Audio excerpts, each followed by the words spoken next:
अविवेक निबंधनात् मिथ्याभिमानादेव संसार प्राप्ति उक्तमेव स्फुटयति. संसार प्राप्ति अविवेक निबंधनात्, because aviveka,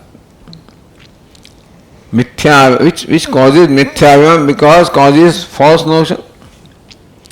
First what takes place is the lack of distinguishing Atma from the mind. And therefore there is as though identification of mind, therefore I become as much as the mind. Mithya abhimanam means a self-notion. Notion about oneself.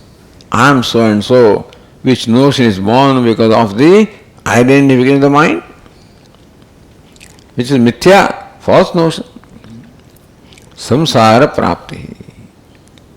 This false notion about oneself is what causes the samsara. Sukha, dukkha, karma, karmaphala, janma, mrityu, etc.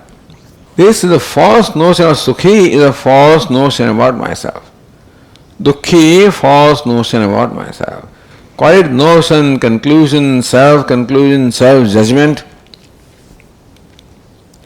Puja Swami used to use these words, self-judgment, notions about oneself. This is the cause of samsara. Because moment I declare myself Sukhi, Dukkhi or Mudha, the notion of limitedness is always associated with every conclusion like this. And limitedness in every way.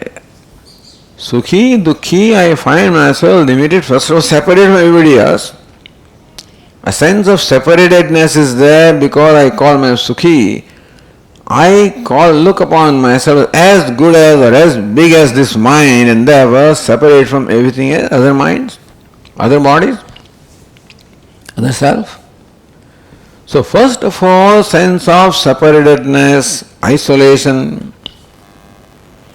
And further then, because Sukha, Dukkha are all thought forms and therefore extremely limited in time, place and condition, therefore separatedness arises, isolation arises, and a sense of limitedness arises.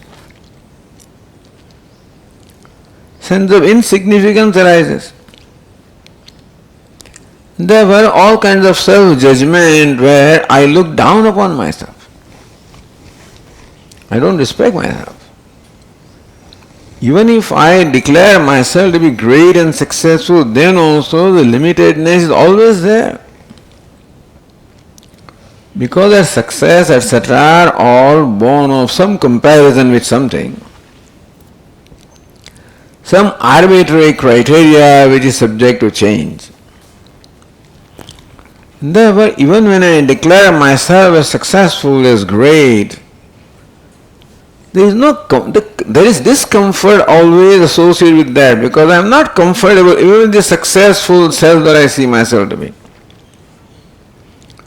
That's why I don't stay long with that. I want to change again. First become more successful, etc. So all of this causes self-discomfort. Discomfort within myself, restlessness within myself, dissatisfaction within myself, dislike about myself, hatred of that, and build up into all sorts of things.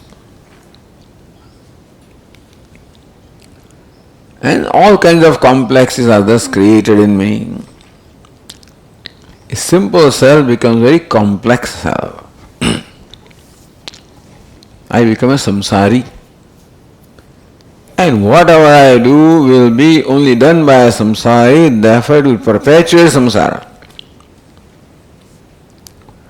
That is how insecurity is caused, that is how selfishness is caused. It's nobody's fault. When I am limited, insecure, I need to secure myself, therefore I might have to fend for myself.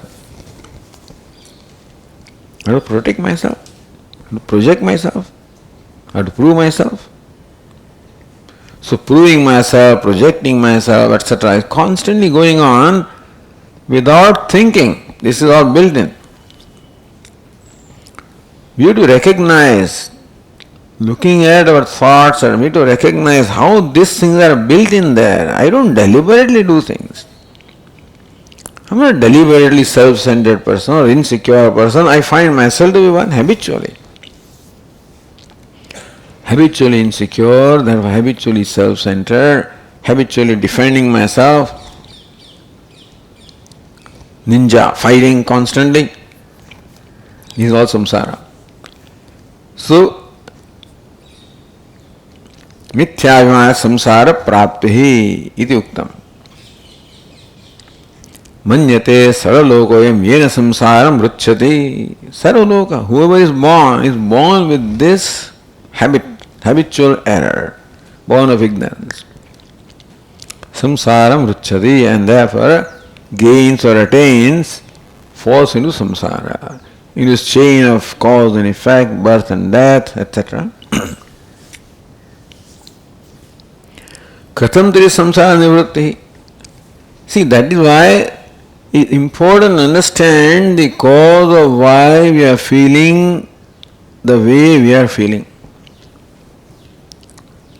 Why we are feeling the way we are feeling about ourselves, then comes feeling about others. So why do I feel like this about myself? I usually assign the reason to somebody else, but then that is why Vedanta says that the cause is within me. I am not the cause.